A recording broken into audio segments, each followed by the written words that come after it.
Akala nyo, nakalimutan na natin yung mga flood control projects, ha?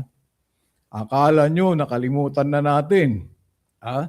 Hindi porket tapos na ang 2025, humupa na ang issue sa flood control. Nakakalimutan ng inyong lingkod, ng inyong Facebook page na Boses ng Malayang Makabayang Mamamayan at ang YouTube channel na Boses at Opinyon ng Ordinaryong Mamamayan, nakalimutan na natin. Hindi po tayo nakakalimot at dapat ito'y hindi kalimutan ng taong bayan dahil pera po natin ito. Pera ng taong bayan, hindi pera ng politiko, hindi pera ni BBM, hindi pera ni Sara Duterte, hindi pera ng kanunuman, kundi pera po ng taong bayan ang nakalaan para sa mga proyektong ito. So, eto, naalala po ba ninyo mga kaboses, yung isang video natin hinggil dyan sa, naalala nyo po ba ito? Ipakita ko na lang po sa inyo. Itong picture nang sa ganon ay maalala po ninyo mga kaboses.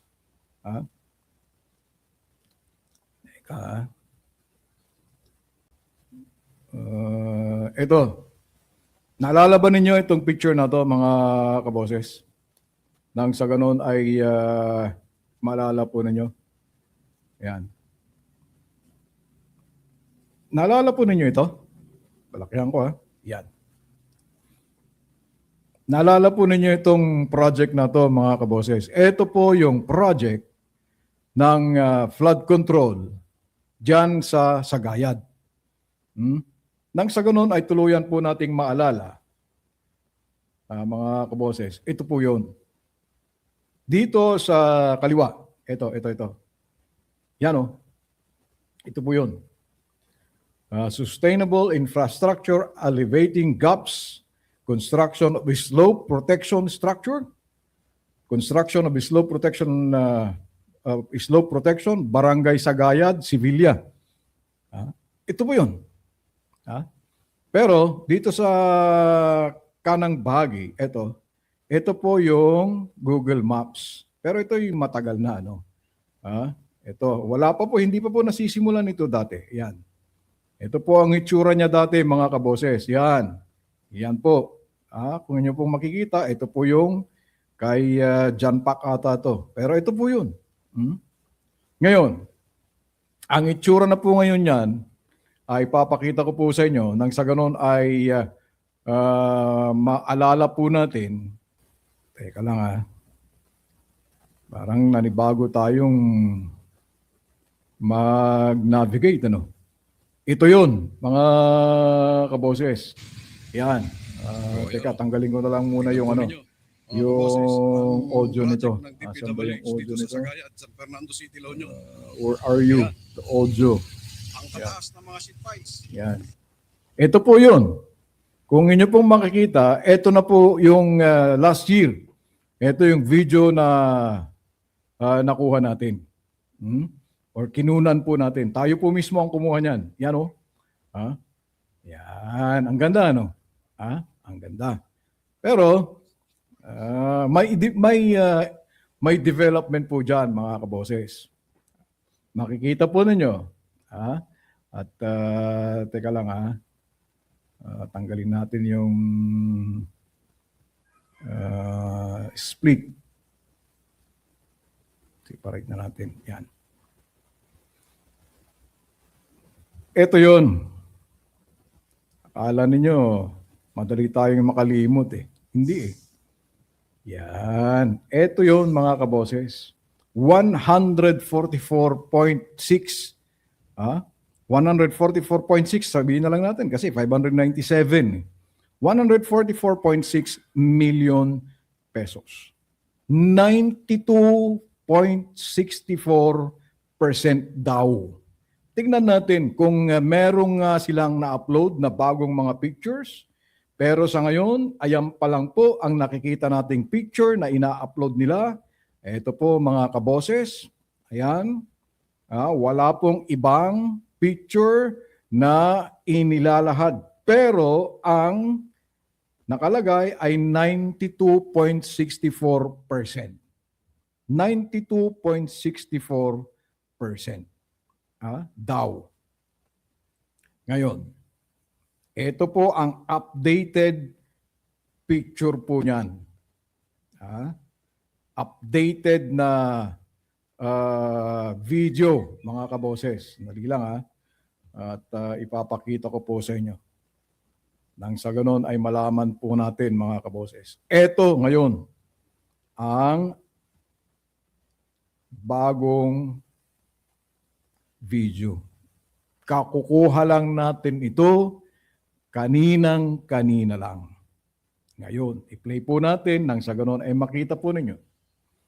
Dito, itong nakikita po ninyo ngayon ay dakong western part itong tulay na ito. Itong building, itong building na nakikita po ninyo, saglit Yan. Ito yung creek, mga kaboses Ito yung creek, galing sa Sagayan. Ngayon, yung building na nakikita ninyo dito, yan, sa taas, yan po yung pinakita ko sa inyo kanina na building ni John Pak. Yan po yan. Ngayon, ito yung itsura ng slope protection. Ewan ko kung anong klaseng slope protection ito. Makikita po ninyo, medyo matataas pa rin po yung mga ibang sheet files. No? Yan. Ito. Tingnan po ninyo. Dito sa kanang bahagi, dito dumadaan ng tubig. Ewan ko kung ipinadaan po nila yung tubig dito or sadyang dinivert po nila yung tubig nang sa ganon ay maayos po nila. Pero pag makikita mo, dito sa dakong kaliwa, itong sheet files na nakikita ninyong ito, magkaiba po yung linya at direction ng project. Ayan tingnan nyo, itong bandang ito, tambak. Pero ito po yun, ito ay linya, nakalinya dito. Ito banda rito, yan. Ito naman ay dapat didiretso dito. Pero mukhang wala Yan. Ito, ang gandang project to. Ang gandang ng project na to. Project ni Anore Construction ito, mga kaboses. Ngayon, makikita po ninyo na may mga matataas pa rin mga sheet files. Yan. Ayan ang ganda 96% completed na raw po ito, mga kaboses. Ewan ko kung 96% ito o 69% o pero nakalagay po sa transparency portal ng DPWH ay 96% complete. Kayo po, tingnan natin. Habang tinitignan natin yung video, kayo po ang humusga kung this is really 96%. Ayan, tingnan po ninyo. Ayan. Ang ganda, Dito banda, makikita po ninyo yung pinupuntahan po ng cursor natin. Yan. Mukhang konkreto po itong structure na to. Yan. Okay? Yan. Pagpatuloy natin. Ayan Ayan. Hindi ako nag-annotate dito para ngayon lang tayo mag-annotate, mga kaboses. Ito, makikita po ninyo, may mga matataas, may mga mabababang mga sheet files. Dito naman sa baba, yan, parang pinutol yan. Itong sheet file na to, ito, nakikita po ninyo ito, napaka-igsi po yan. Hindi po yung, hindi po yung talagang mahaba. Ito, maiksi rin ito. Ito, yan. Kita po ninyo, pare-pareho na to. Pagkatapos, nilagyan po nila ng parang pagbubuhusan, Yan. Tingnan po ninyo, mga kaboses. Ngayon, may nabuhusan na po dito sa dakong itaas. Anong purpose nito? Kayong mga engineers, mga civil engineers, mga structural engineers, ano kaya ang purpose nitong project na to? Kasi napakataas po ito. Mas mataas po sa kalsada. Ito yung structure. Nandito po yung kalsada. Diyan, sa baba. Ito yung kalsada. Tingnan po natin. Papakita ko po sa inyo. Kasi binidyohan ko yung level ng kalsada. Ayan. Ayan. Yan po yung project. Ito yung project, mas mataas kaysa sa kalsada. Ewan ko kung ano po ang gagawin nila dito. Ayan. Pagkatapos, i-forward na lang natin. Ayan na po ang kung gaano po siya kataas. Ayan ang level. Punta tayo sa dulo. Ayan po yung dulo, mga kaboses. Ayan Kita po ninyo? Oh. Parang tatakpan nila at lalagyan nila ng cover sa taas. Ayan. So ano ang purpose ng project na to? Is this really flood control? Is this really slope protection? Ano nga po ba itong project na to? Ano ang project na ito? Ayan ang tanong po natin, mga kaboses. Kayo po ang humusga. Ano ba ang gagawin nito? Maglalagay kayo ng stage dyan, i-cover ninyo yung creek, na alam naman po natin na once na natakpan yung creek, ayan po ay sasanhi o magiging sanhi ng matinding pagbaha. Ayan na naman po. Ayan, tingnan po ninyo. At tayo po'y tumuntong dito at makikita po natin, ayan, sa ibabaw po yan. Ayan. Anong purpose niyan? Bakit po nila nalagyan to? Ibig sabihin, lalagyan po nila ng cover ito. Hindi po ba? Pagkatapos makikita po rin yan, mukhang may mga pinaligtadahan na po sila. Ito, yan, palitada yan. Siyempre, crack yan, yan, yung mga yan, crack yan. Pinalitadahan po nila yan. Pati dito, yan. Yan na po ngayon ang sinasabi po nila, mga kaboses, na according dito sa transparency portal ng DPWH, ayan 92.64%. Ulitin ko pong ipakita sa inyo. Nang sa ganon ay baka mamaya sabihin ninyo, nagsasalawasaw po tayo. Hindi po. Yan. Ayan Anong sabi niya? Ayan 92.64%. Yan po yung accomplishment nila. Kapani-paniwala ba ito? Ano ang masasabi ng Department of Public Works and Highways First Engineering District Office ng La Union? Ano to? Lokohan?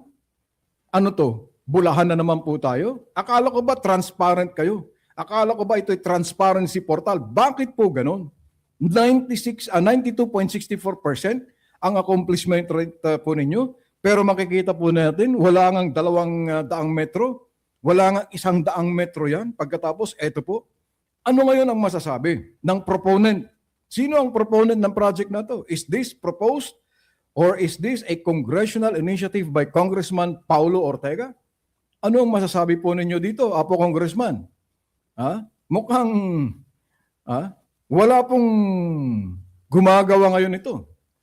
Bakit? Bagong taon, walang nagtatrabaho, or, sa bagay, Sunday nga naman, baka naman bukas, pagpapatuloy po nila. Pero, tanong lang po natin, ano ito? Ghost project? O ano to? Manananggal project? Huwag naman po tayong maglokohan. Huwag naman po tayong magbuluhan. Hindi po kami nakakalimot. Lalong-lalo po ang inyong lingkod. Ito po'y sinimulan ng Pangulong BBM. Ito po'y tututukan natin regardless kung sino po ang matamaan dito. Tayo po'y taga First District. Tayo po'y taga San Fernando City, La Union. Pero pag nakikita po natin, itong mga ganitong project worth 144.6